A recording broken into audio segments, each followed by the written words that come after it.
আমরা দেখি ডায়াবেটিস নিয়ে কিছু কথা। ডায়াবেটিস আয়ু কমায়, আর এখানে বলেছি ইনসুলিন আচমকা মৃত্যু ঘটায়। এই দুইটা বিষয় নিয়ে আমরা আলাপ করব এবং আমরা দেখব যে কোনটা বেশি বিপর্যয় ঘটাতে পারে।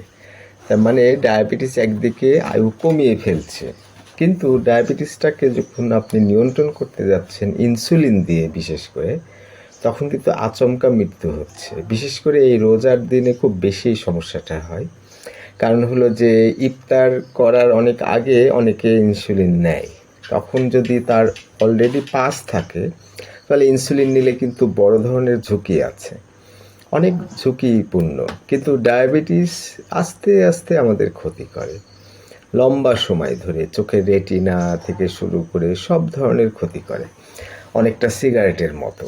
সিগারেট আসলে 3% সম্ভাবনা থাকে ক্যান্সার হওয়ার, ক্যান্সার হওয়ার সম্ভাবনা অন্যান্য ক্ষেত্রে আরও বেশি। কিন্তু ক্যান্সারের একটা ঝুঁকি থাকে। তার মানে সব থেকে যে সমস্যাটা সেটা হলো যে সিগারেট সব কিছুতে বাধা দেয়। আপনার জ্বর হয়েছে, সর্দি হয়েছে, যেটাই হয়েছে সেখানে অসুখটা সারাতে দেরি হবে।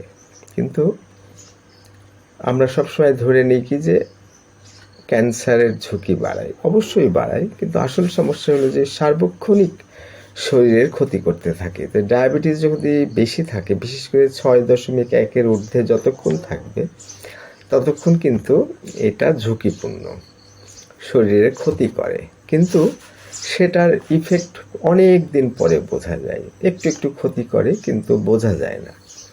কিন্তু ইনসুলিন কিন্তু আচমকা মৃত্যু ঘটাতে পারে, সেটা যে বয়সেরই হোক। ফলে বিপর্যয় কিন্তু সবথেকে বড় ইনসুলিনের।